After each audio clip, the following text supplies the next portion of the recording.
Ucapkan selamat datang kepada Bapak dan Ibu dalam acara berbagi praktik baik nilai pembelajaran mendalam yang pada kesempatan kali ini mengangkat tema implementasi pembelajaran mendalam menuju Indonesia Emas 2045.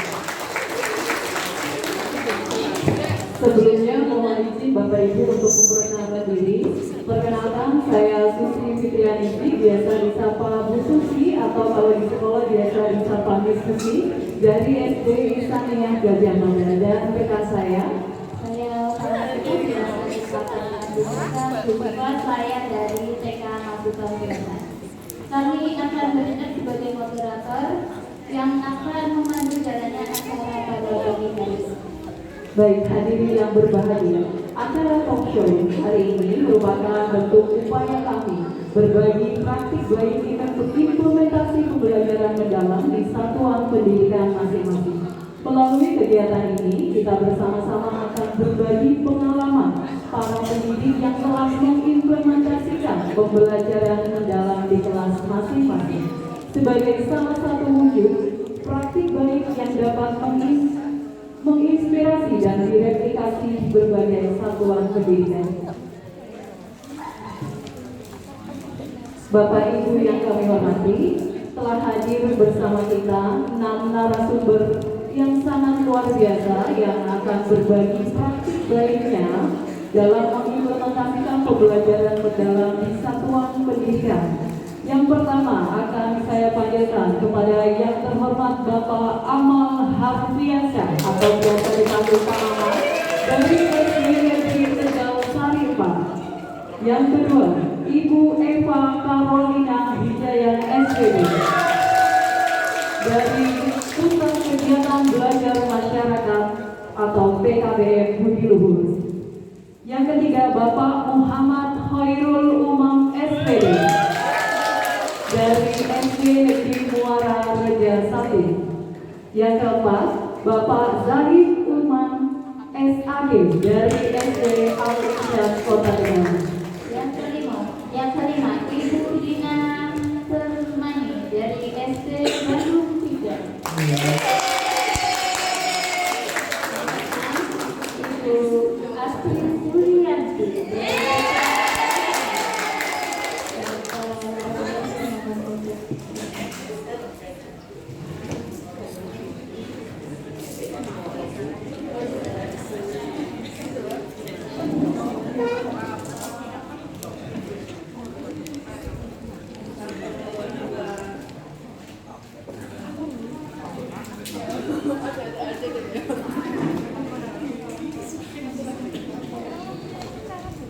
Bapak Ibu hadirin yang kami hormati, sebagaimana kita ketahui bahwa pembelajaran mendalam tidak hanya menekankan kepada penguasaan pengetahuan, tetapi lebih kepada menciptakan proses pembelajaran yang berpusat kepada peserta didik dan mendorong mereka untuk memahami konsep secara utuh, mengaitkan pengetahuan dengan kehidupan nyata serta mengembangkan karakter dan kompetensi abad ke-21. Inilah arah transformasi pendidikan yang menjadi fondasi kuat Indonesia Emas 2045, yaitu generasi cerdas, tangguh, dan berkarakter.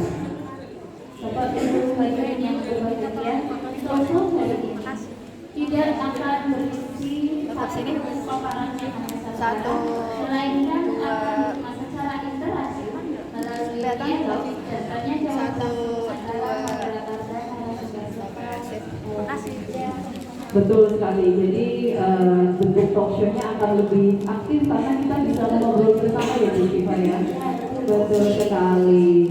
Sebelum kita memasuki acara talk show-nya, kalau yang sedang viral kita ada tepuk sakinah. Kalau saya di sini punya tepuk PM. Bapak Ibu bisa bantu untuk tepuk dulu, saya akan memberikan contoh untuk kemudian bisa diikuti. Siap ya? Mohon izin Bapak Ibu. Tepuk PM. Kerangka belajarnya ada 4, pengalaman belajar ada 3, prinsip pembelajaran disingkat BBM, dimensi profil lulusan ada 8, pembelajaran mendalam izinnya ketiganya ya. Pembelajaran mendalam, berkesadaran. Baik, kita ulang sekali lagi boleh tidak Bapak Ibu? Boleh ya. Kita jangan mau kalah. Kita biasanya kalau pasangan tepuk sakinah, kita mau tepuk PM. Tepuk PM. Kerangka belajarnya ada.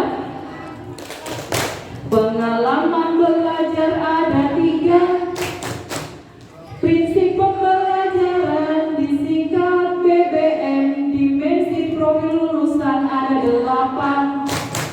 Pembelajaran mendalam. Baik, terima kasih. Sepertinya kalau tadi kita cek sound semangatnya sudah. Iya, sudah semangat sekali Bu Siva. Tanpa berlama-lama lagi, kita mohon izin untuk duduk. Boleh ya Bapak Ibu ya? Nantinya dalam pemaparan ini juga kami mohon untuk partisipasi aktif dari segenap tamu undangan dan juga peserta di pelatihan pembelajaran mendalam untuk dapat ikut berpartisipasi, karena nanti kita ada sesi tanya jawab. Bapak Ibu bisa menanyakan sekiranya hal-hal yang menggelitik atau hal-hal yang perlu ditanyakan bisa ditanyakan kepada kita, dan jangan khawatir Bapak Ibu, kita mempunyai door prize untuk yang mau berperan aktif. Siapa tahu nanti dapat voucher DP uang 1 juta. Boleh Bu, kalau misalkan nanti Bapak Ibu ada, gak harus tanya deh, kalau misalkan ada saran atau masukan yang bersifat membangun, kami sangat terbuka sekali. Mohon izin untuk duduk. Gak apa-apa ya Bu? Bapak Ibu mohon izin kami untuk duduk.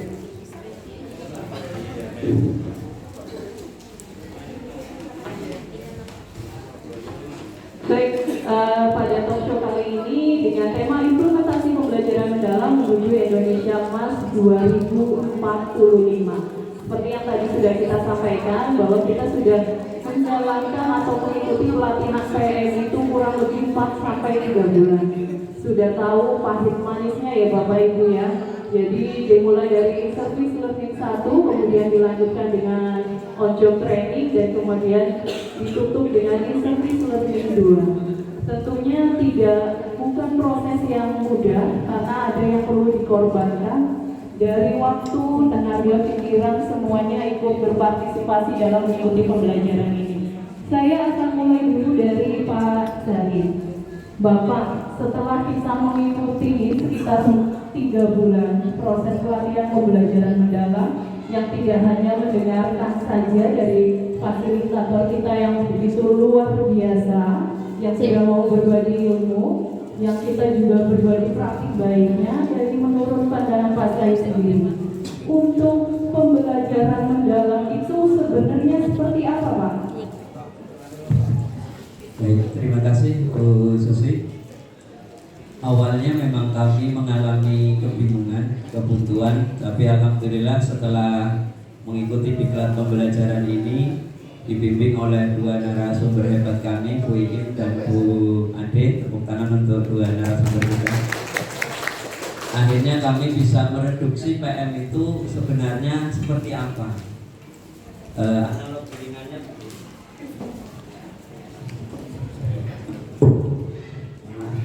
analog ringannya begini. Dulu ketika kita mau mengajarkan sebuah materi, yang harus terpikirkan pada diri kita adalah bagaimana materi ini bisa dipahami oleh siswa. Materinya apa? Bagaimana supaya materi ini paham. Tapi setelah melalui PM ternyata tidak cuma itu.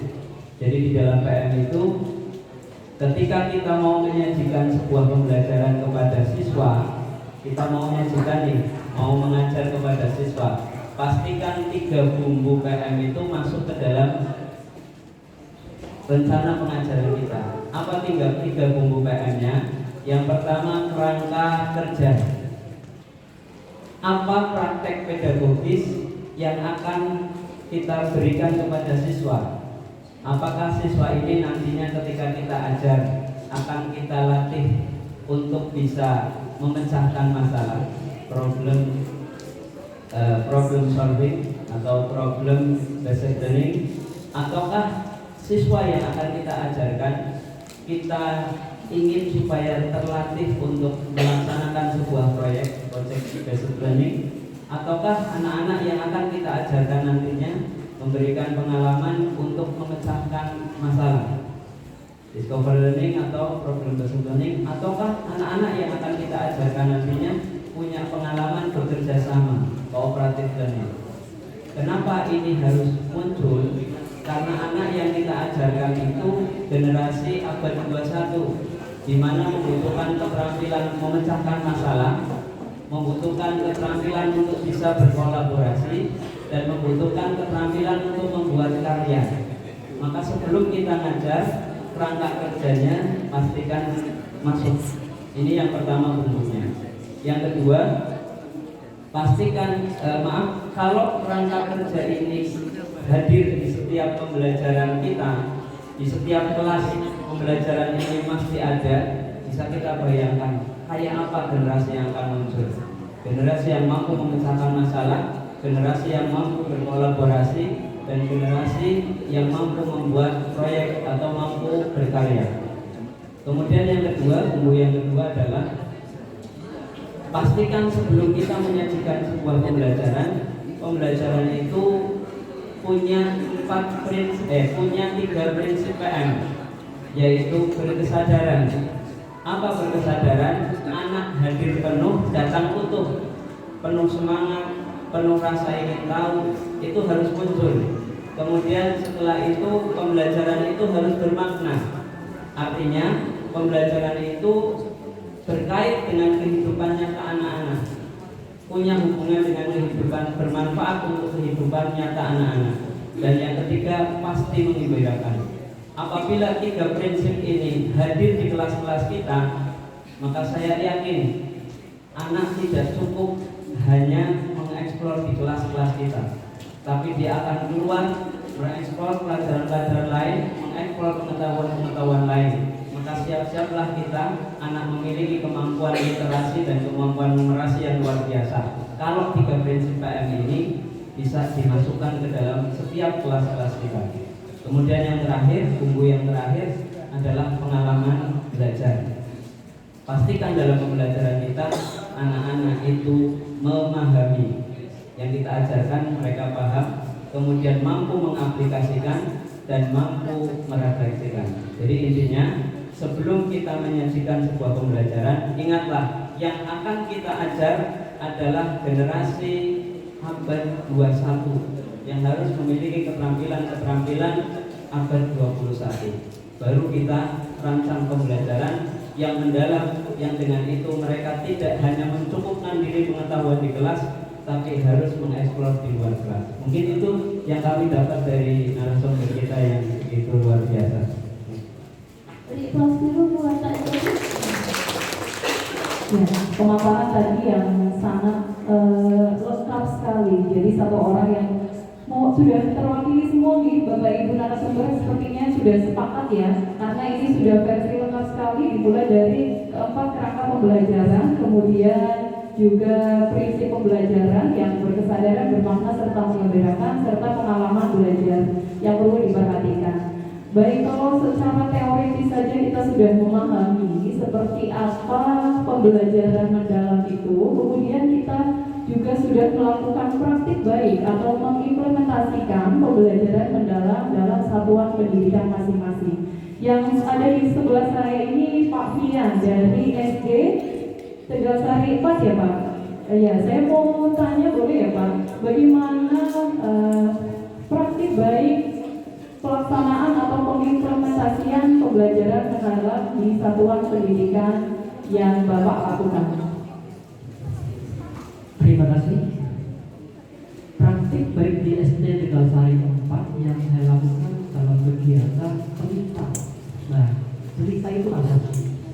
Cerita itu merupakan salah satu kegiatan yang saya bentuk berakronim praktikum, ya, kemudian eksperimen, like, inquiry, terapan aktif.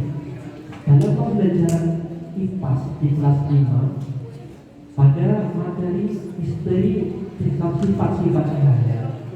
Nah, kegiatan ini seperti yang tadi disampaikan oleh narasumber pertama, bahwa apalah itu kita mengajar, kalau seandainya kita nggak mencantumkan ketiga prinsip PM dan juga pengalaman belajar. Nah, dalam kegiatan kita ini, pengalaman belajar siswa itu akan langsung dilakukan melalui yang pertama adalah tahap memahami.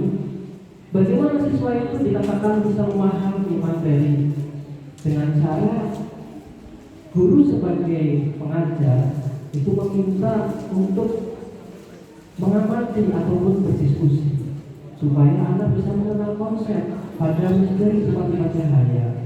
Misalnya, ketika di dalam kelas guru minta siswa melihat suatu bayangan di pohon, bagaimana bayangan itu terbentuk. Disitulah ada proses diskusi dan juga pengamatan langsung di lingkungan sekolah kita, atau mungkin juga contoh-contoh konflik yang lain. Terus berikutnya adalah melakukan mengaplikasi yang maksud di sini adalah siswa itu tidak sekedar hanya memahami apa sih yang mau kita pelajari, apa sih yang mau kita lakukan nanti setelah mempelajari ini, namun juga mengaplikasi di sini siswa mulai melakukan eksperimen menggunakan media dan alat yang sudah mereka bawa atau mungkin mereka sediakan.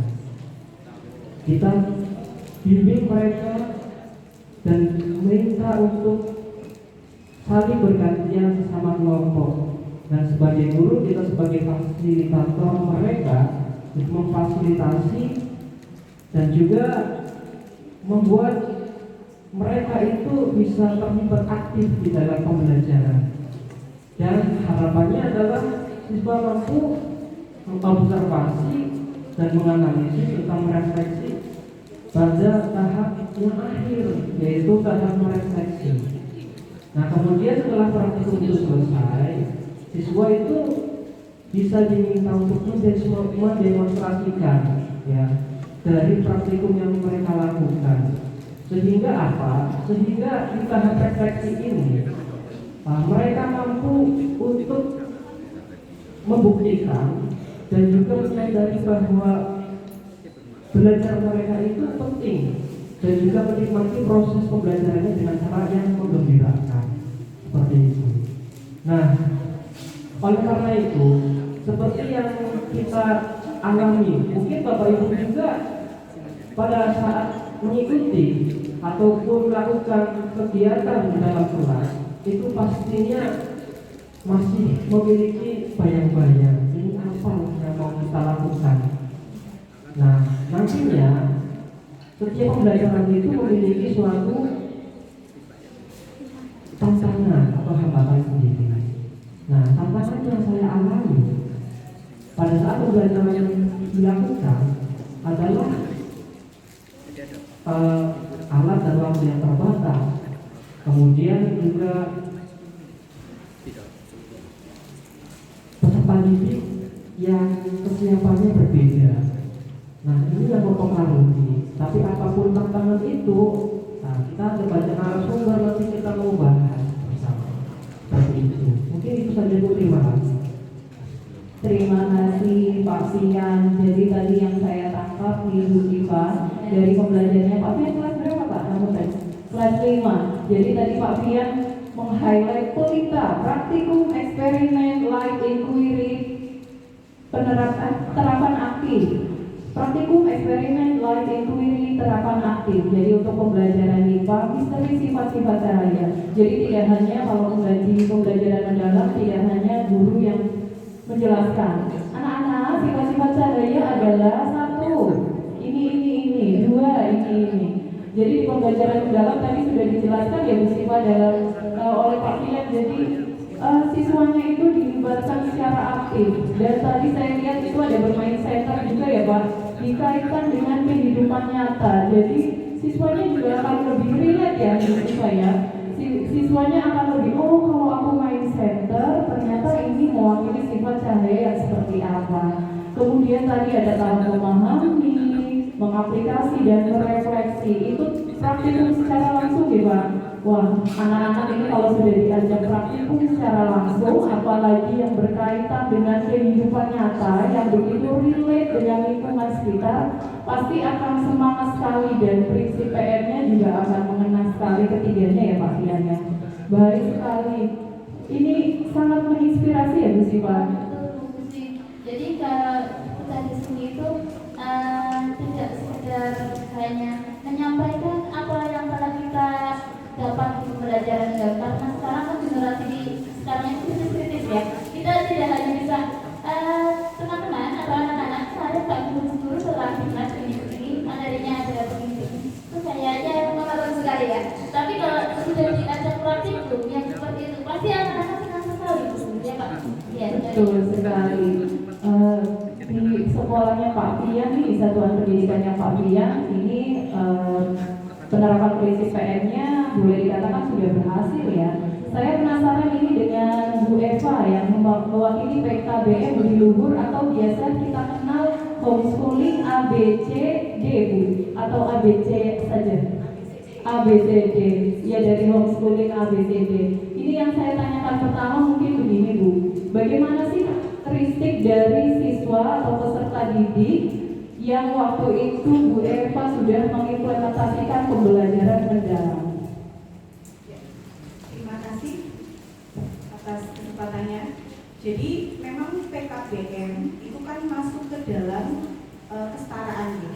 Jadi kalau kesetaraan sendiri memang memfasilitasi beberapa siswa dengan tidak ada batasan usia untuk mengikuti atau mendapatkan pembelajaran yang mungkin mereka tidak bisa tempuh di pendidikan formal seperti itu.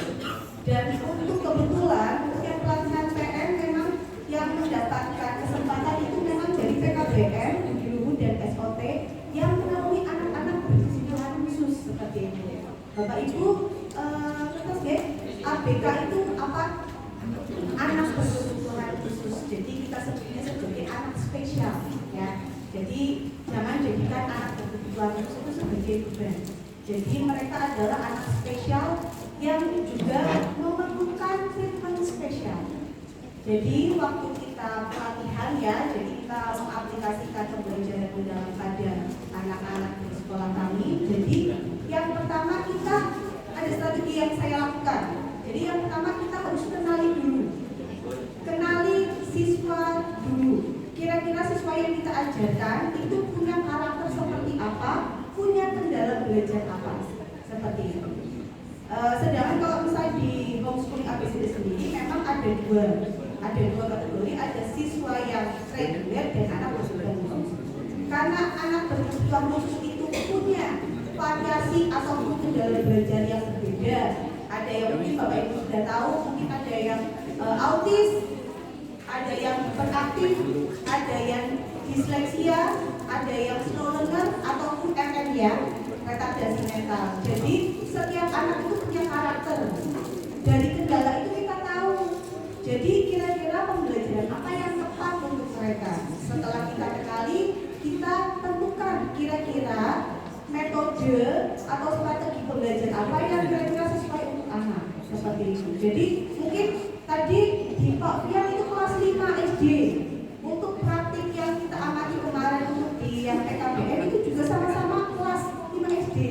Tapi dengan kemampuan yang berbeda. Di kelasnya Pak Fian sudah bisa praktikum.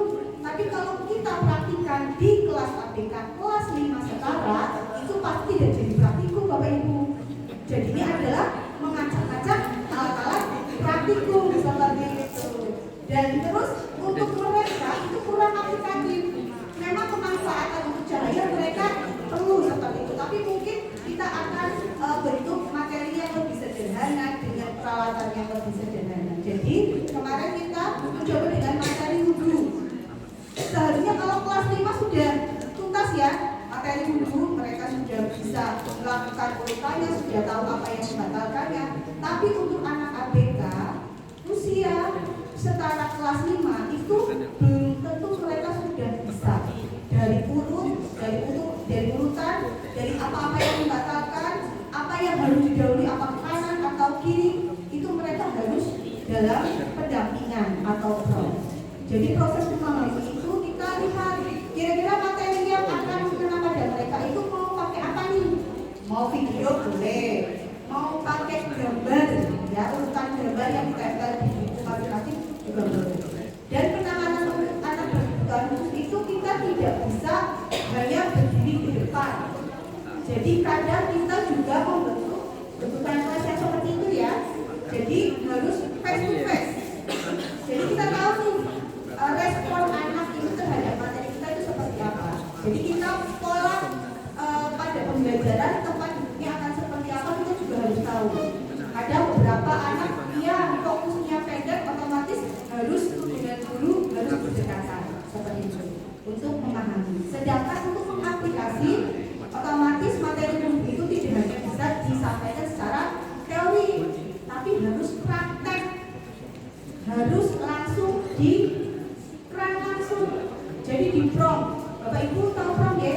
Jadi kita beri bantuan terhadap siswa yang mungkin mengalami kendala seperti itu. Karena kalau misalnya yang mengaplikasi dengan praktek, mereka akan lebih benar seperti itu. Dan untuk anak berkebutuhan khusus itu pastinya tidak bisa hanya disampaikan satu atau dua kali seperti itu. Di sekolah Bapak Ibu ada anak berkebutuhan khusus? Ada. Iya. Pasti berbeda ya. Yang lainnya sudah bisa melaju kencang, yang itu masih berit seperti itu. Jadi yang lainnya sudah satu kali pertemuan sudah bisa, tapi yang anak berkebutuhan khusus pasti 2 atau 3 baru mereka paham. Jadi mereka harus sering kali diulang seperti itu. Selanjutnya untuk merefleksi. Nah, merefleksi sendiri itu tidak hanya dibebankan pada guru. Merefleksi itu kita buat tugas, di mana siswa itu membuat video praktek dulu dengan orang tua di rumah. Nah, kadang orang tua yang memiliki anak spesial kadang belum sadar atau belum siap menerima dengan kondisi anaknya sendiri. Betul Bapak Ibu? Betul ya? Memahamkan orang tua untuk anaknya memang spesial itu pasti agak kesulitan. Nah, itu memang PR dari semua guru-guru yang apa ya? Dititipkan mungkin di sekolahnya itu ada anak berkebutuhan khusus. Jadi kita harus sadarkan pelan-pelan, Bapak Ibu, guru di sini atau Pak Guru di sini itu bukan untuk magic, itu ya. Hanya 1-2 kali pertemuan terus diharapkan anak itu sudah bisa ini, sudah bisa itu, tanpa ada pengulangan di rumah. Maka dari itu di rumah itu waktu lebih banyak daripada di sekolah. Otomatis kita perlu support dari orang tua untuk pengulangan materi di rumah. Itu untuk merefleksikannya seperti itu. Jadi untuk pembelajarannya kemarin kepraktikan untuk anak kita, memang kita pilihkan materi yang aplikatif untuk mereka. Jadi yang tepat benar seperti itu. Kalau misalnya untuk materinya kita ambil dari CP, tapi kita lihat sih, kita kupas kira-kira yang aplikatif untuk mereka itu seperti apa. Mungkin demikian dari apa namanya kami balik di sekolah. Wah, sangat menginspirasi sekali. Jadi sebuah insight baru buat kita semua. Ternyata pembelajaran mendalam juga tidak hanya dapat diterapkan di sekolah formal atau reguler. Ternyata di PKBM juga bisa ya Bu Eva ya. Justru ini bisa membantu juga ya Bu.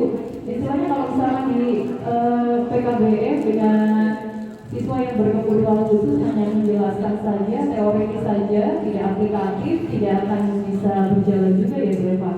Terus tadi juga menarik sekali yang berkaitan dengan orang tua ya Bu. Itu menjadi highlight juga buat kita bersama bahwa yang perlu digarisbawahi mungkin untuk anak yang berkebutuhan khusus bukan merupakan beban. Karena beberapa memang ada yang denial ya Bu.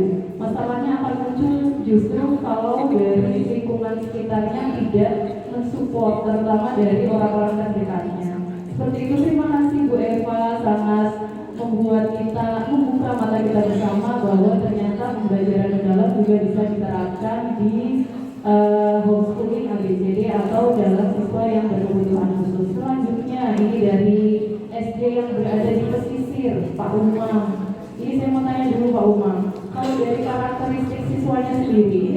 Muara Reja 1 ya Pak, SD Negeri Muara Reja 1. Karakteristik siswanya itu seperti apa Pak Umar? Terima kasih. Jadi saya mengajar di SD Negeri Muara Reja 1. Posisinya itu ada di pesisir Kota Tegal ya. Mereka sering tinggal di rumah itu hanya bersama ibunya atau neneknya. Bapaknya itu pergi melaut mencari nafkah ya, mencari ikan. Akhirnya di rumah itu juga kadang kurang pengawasan karena di rumah tidak hanya satu anaknya ya. Ada banyak juga saudara-saudara yang lain, bahkan satu rumah itu bisa beberapa keluarga. Jadi mereka cenderung perkataannya kasar dan sebagainya. Nah, saya di kelas 5, kebetulan saya mengajar kelas 5, itu sering menemukan siswa yang memang kurang tertarik dengan belajar. Akhirnya guru perlu mencari cara seperti itu. Nah, alhamdulillah dengan pembelajaran mendalam ini bisa menjadi jalan keluar salah satunya. Kami di kelas itu merancang sebuah pembelajaran yang bisa menarik minat siswa. Kebetulan saya mengajar pas itu pelajaran bahasa Indonesia, materinya terkait kalimat majemuk. Nah, saya coba mengajak anak-anak nih ke pantai Muara Reja Indah. Sudah tahu semua nih pantai Muara Reja Indah? Ada yang belum tahu? Iya, nanti kalau belum tahu mau mampir ke SD saya. Bagaimana? Oh, diajak, ya nggak apa-apa. Yang penting masuknya bayar ya. Oh, kalau ada mau enggak? Nah, anak-anak saya ajak ke pantai, kita pembelajaran di pantai. Di sana pembelajaran dirancang dengan berkelompok seperti tim game turnamen seperti itu. Siswa saya bagi menjadi sekian kelompok. Setiap kelompok itu mereka mencari harta karun. Harta karunnya berupa kartu kata ketemu nih kartu kalau sudah ketemu satu kelompok itu nanti menyusun sebuah kalimatnya berbentuk kalimat majemuk. Nah, dari kalimat tersebut nilai-nilai baik juga kita bisa sisipkan. Jadi contoh kalimatnya seperti ini. Denny sedang membersihkan pantai, sedangkan anak sedang berenang. Jadi kita sisipkan nilai-nilai kecintaan pada kebersihan, karena memang apa gunanya kita memiliki pantai yang indah namun kebersihannya tidak dijaga seperti itu. Alhamdulillah dengan kegiatan yang seperti ini siswa-siswa bisa lebih tertarik mengikuti pembelajaran kooperatif dan menggembirakan tadi sesuai prinsip dari pembelajaran mendalam. Seperti itu secara singkatnya. Ya, jadi Pak Umam ini implementasinya bagus sekali karena sekolahnya dekat pesisir atau dekat dengan pantai Muara Reja. Pak Umam memboyong siswanya ke sana ya Pak? Iya. Iya, jadi yang tadinya anaknya tadi sudah disampaikan karakteristiknya seperti apa, kemudian diboyong Pak Umam ke sana. Dan yang menarik sekali adalah pembelajaran tentang kalimat majemuk sendiri dikaitkan dengan lingkungan sekitar ya Pak. Jadi siswa itu akan relate. Tadi Pak Umam contohnya dikaitkan dengan kebersihan pantai seperti itu. Jadi mereka akan, oh ternyata kalimat majemuk sekarang seperti ini, tidak hanya secara teoritis saja, tapi akan lebih mengena. Seperti itu ya Bu Siva ya. Betul sekali. Selanjutnya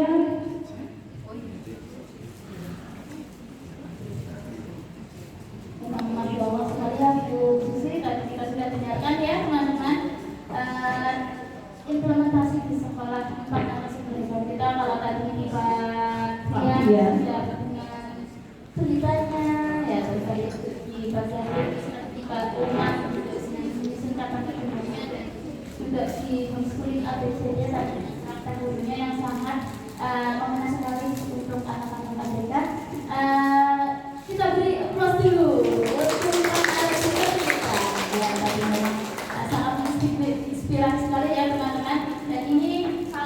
tadi kita sudah mendengarkan implementasi 4 sekolah, kita akan beralih ke sini ya, tidak ya.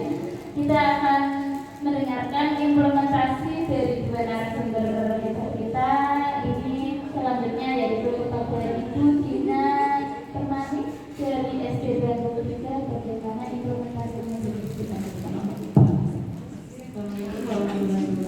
Waalaikumsalam warahmatullahi wabarakatuh. Di sini saya akan berbagi sedikit pengalaman Bapak Ibu selama saya melakukan pembelajaran mendalam di kelas saya yang kebetulan ini kelas 5 juga. Pembelajaran kali ini yaitu saya akan mengajarkan anak-anak tentang materi jari-jari makanan. Ini sebuah tantangan tersendiri untuk saya. Karena apa? Jari-jari makanan itu mengajarkan tentang ekosistem gitu. Pasti tentang mengajarkan tentang hewan, habitatnya itu gimana. Karena kondisi situasi yang tidak memungkinkan, SD Bandung 3 terletak di kawasan rumah padat penduduk dan kawasan di depannya pasar, sebelah kanan kirinya kantor dan sekolah-sekolah, dan tidak memungkinkan untuk membawa anak itu ke sawah langsung ke lapangan. Jadi saya harus berolah pikir lagi, mencari akal lagi bagaimana ya caranya supaya anak itu bisa mengaplikasikan ke dalam kehidupan nyata seperti itu. Kemudian saya tampilkan video tentang berbagai habitat karena anak videonya tidak bisa karena video anak itu sudah sangat bosan ya Bapak Ibu. Setiap pembelajaran ditampilkan video anak itu sudah bosan karena apa, video itu sudah sangat mengasihkan dengan video-video di TikTok dan video-video short di YouTube yang sesuai dengan keinginan mereka. Saya memanfaatkan kemitraan di dalam kelas saya memanfaatkan pengalaman belajarnya siswa. Untuk kali ini saya memberikan kesempatan untuk anak didik saya yang spesial. Saya juga punya anak didik yang spesial juga, khusus slow learner. Jadi mengikuti pelajaran seperti anak-anak yang lain itu tidak bisa. Saya hadirkan ke depan kelas untuk menceritakan pengalamannya itu, kan memang hobinya anak seperti itu sukanya bermain gitu.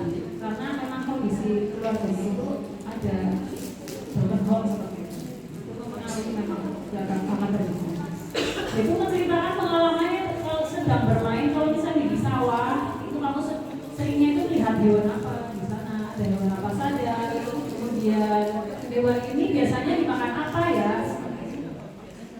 Karena dia itu mendapatkan kesempatan untuk tampil di depan kelas, dia itu merasakan percaya diri dan sebagainya. Dan biasanya tampil di kelas mengerjakan itu tidak bisa, sangat minder sekali. Dia itu pede menceritakan bahwa saya itu belajar menjadi narasumber. Saya manfaatkan momen itu. Kemudian untuk interaksinya supaya anak itu aktif bagaimana ya? Saya buatkan puzzle, gambar-gambar tentang berbagai hewan, berbagai habitat. Saya beri kesempatan beberapa anak untuk maju ke depan. Simulasi, kalau misalnya ekosistem di darat, di sungai, itu apa saja ya hewannya? Tempelkan. Kemudian untuk anak-anaknya di kelompok bagaimana sama sekali. Mereka mendapatkan bagian, saya berikan amplop masing-masing yang berbeda habitat. Kemudian mereka sangat interaktif sekali, sangat aktif menempelkan berbagai habitat jaring-jaringan. Dari pengalaman saya, dari pembelajaran mendalam ini, saya berusaha untuk belajar memahami karakteristik siswa yang notabene orang tuanya itu sebagai pedagang yang mayoritas di sini. Kalau pagi sudah tinggal pergi berjualan, kalau malam hari sudah ditinggal pulang. Jadi tidak ada kurangnya bimbingan belajar dari orang tua. Dari pembelajaran mendalam ini saya terapkan. Setiap saya ada momen-momen misalnya ada tugas apa, orang tua harus selalu dilibatkan. Seperti ini. Misalnya ada tugas untuk bekerja sama, misalnya wawancara bersama di situ kan ada produk lokal yang produk unggulan ya di Kalimantan itu batopia. Nah itu ada kerjasama dengan orang tua juga. Orang tua harus ikut andil mendampingi siswa-siswinya bagaimana cara prosesnya, wawancaranya seperti apa, prosesnya pembuatannya bagaimana, itu seperti itu. Mungkin itu saja ya pengalaman saya selama mengajar di SMP 3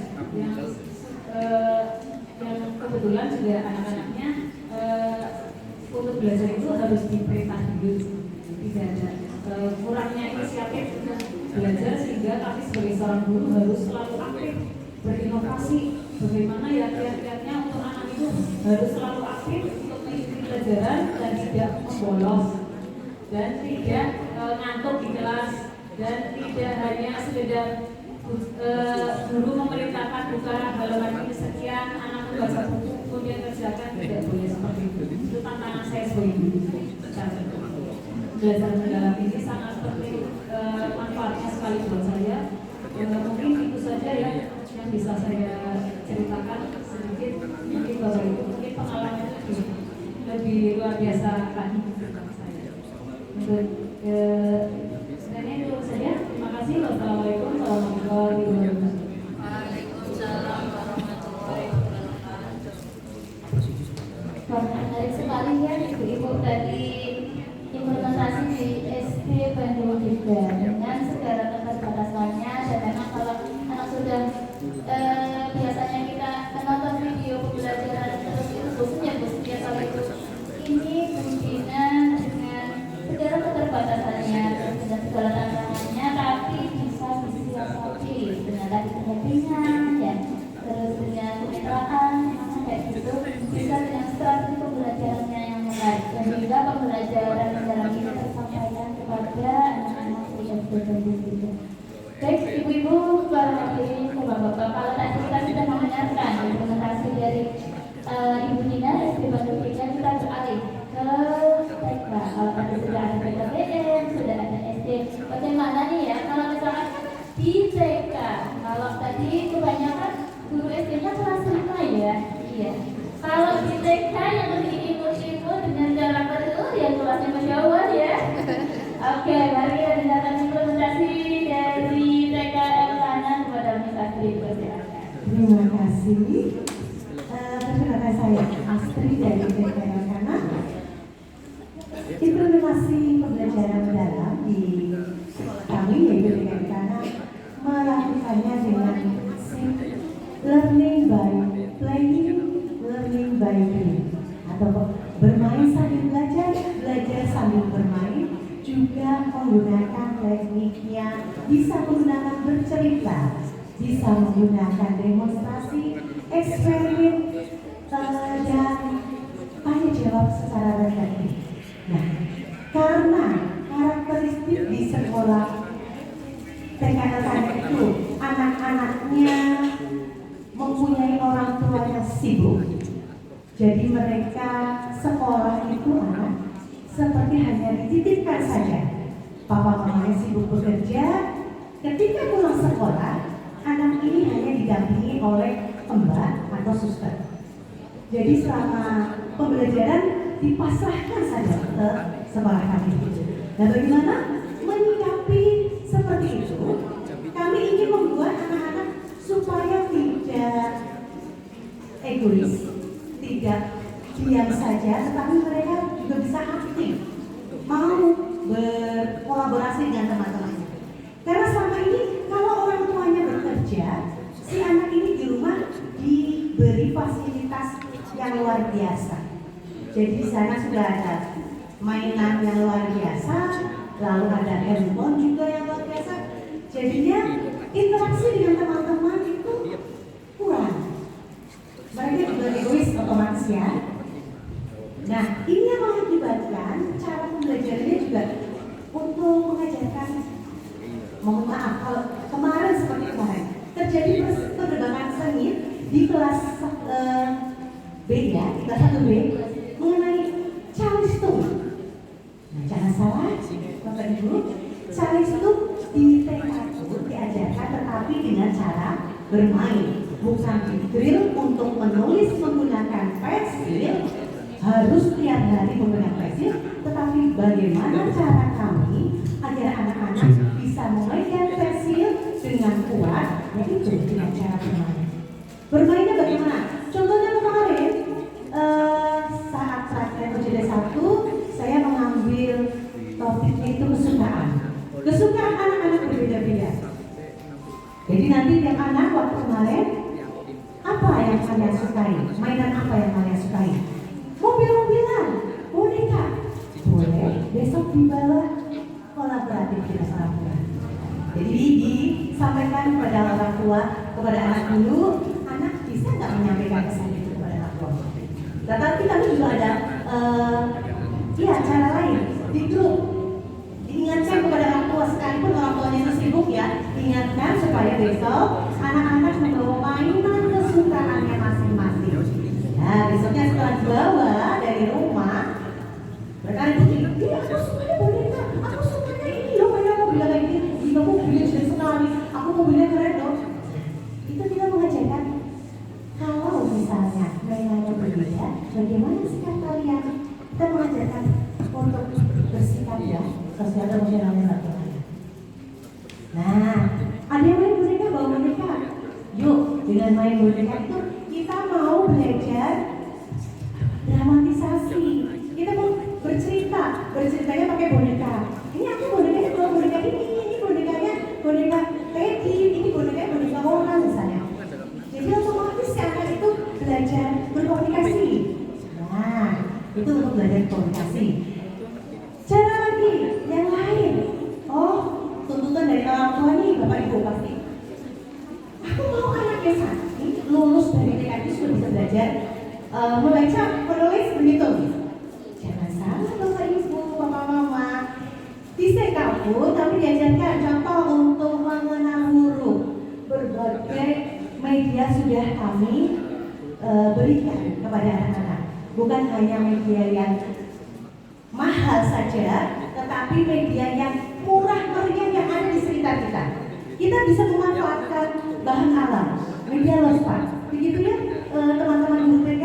Nah, guru TK itu kreatif, bisa membuat media pembelajaran, bukan hanya pembelajaran bahasa, pembelajaran begitu juga ada melalui coding. Nah, sekarang lagi trennya coding nih, belajar begitu, mengenal pola.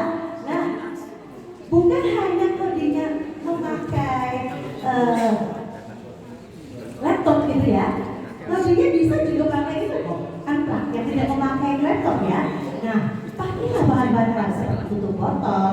Kemarin sudah dipraktekkan pada OJT 3 di guru model kami di OJT 3 belajar coding, mengenal kode huruf, kode angka dan kode warna. Lidah ternyata punya warna yang berbeda-beda. Kalau kita cermati sebelumnya di awalnya sudah disampaikan kalau lidah yang berwarna merah tua itu berarti anaknya orang ini sedang sakit apa.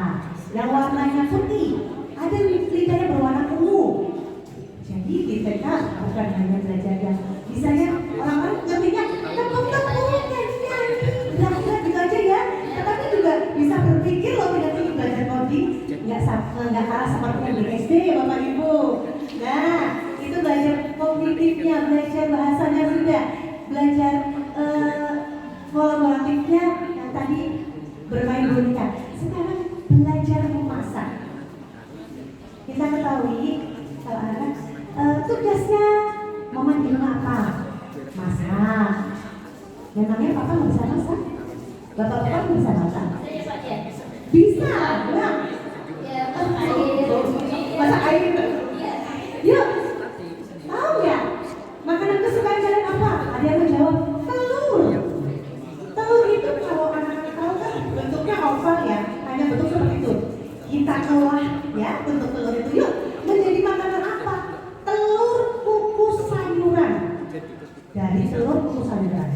Anak-anak mengenal bentuk telur yang tadinya telur utuh itu oval, lalu begitu orang menjadi masakan, wah ternyata bisa makan juga ya. cocok. Coba bisa ditampilkan yang anak laki-laki, perempuan sedang memasak. Nah ini dia. Ini anak laki-laki, perempuan, semua anak, bukan hanya dari kelompok itu atau kelompok besar aja, tetapi kami juga ajarkan dari toddler yang usia 2 tahun. Tidak usah takut Bapak Ibu. Itu anak memotong wortel dan sayuran tidak menggunakan pisau betulan, menggunakan pisau boru, pisau plastik. Tetapi kita juga tekankan, nanti di rumah kalau kalian melihat ada benda pisau, hati-hati, itu pisau yang biasa digunakan oleh orang tua. Kalau kalian pakai pisaunya harus yang ini, seperti itu. Nah, dari memotong itu kita juga bisa mengenal konsep panjang, pendek. Hati-hati ya, itu potong wortelnya jangan terlalu panjang, kecil-kecil biar bisa dimakan. Kalau panjang nanti keselak ya anak-anak. Kuncinya juga mengenalkan anak untuk menyukai makan sayuran. Coba, Bapak Ibu suka nggak makan buncis? Ayo di sini siapa Banyak yang suka makan buncis kan? Awalnya anak-anak kami bilang, "Is nggak suka, nggak enak buncis itu." Yuk kita olah dicampur dengan telur. Masa? Mereka percaya. Makanya kita buat yuk, kita bikin bersama-sama. Nah itu dipotong sama-sama. Terus ada yang itu memecah telur, ngocok telur. Digunakan juga alat-alatnya yang biasa digunakan oleh orang tua di rumah untuk memasak. Sudah jadi yang ngukus bukan anak-anak tentunya. Ini minta tolong di guru lain untuk mengukusnya. Setelah matang, kami keluarkan. Lalu saya ajarkan juga konsep pembagian. Kalau bentuknya persegi baca enak ya. Yuk, ini Satria akan bentuk nih, potong nih, jadi berapa? Yuk kita hitung. Kira-kira dari satu tempat persegi loyang ya, pakai loyang mengukusnya. Kalau dari loyang ini menjadi berapa potongnya? Kita hitung sama-sama itu. Nah, belajar menghitung. Oh ternyata dari satu loyang ini bisa menjadi 12. Kalau loyangnya agak besar bisa menjadi lebih banyak lagi. Gitu. Nah sekarang kalau misalnya ambil nih satu potong udah diserahin ke Mbak Sita. Kira-kira dari yang 10 tadi, 10 potong ini telur kukus ini tinggal berapa ya telurnya, telur kukusnya? Dihitung sama-sama. Oh tinggal 9. Ternyata kalau yang tadinya 10 diambil 1 tadi udah dimakan, tinggal berapa? Tinggal 9. Menggunakan konsep nyata, tidak menggunakan hafalan. Jadi praktek langsung supaya memastikan waktu. Itu saja. Nanti memang banyak tantangan strategi yang sudah kami gunakan. Kalau strateginya tadi menggunakan bahan alam, lalu mengajak anak-anak bermain kolaboratif dan tanggung jawab reflektif. Jadi nanti tantangan pasti ada dari strategi tersebut. Terima kasih, sekian dan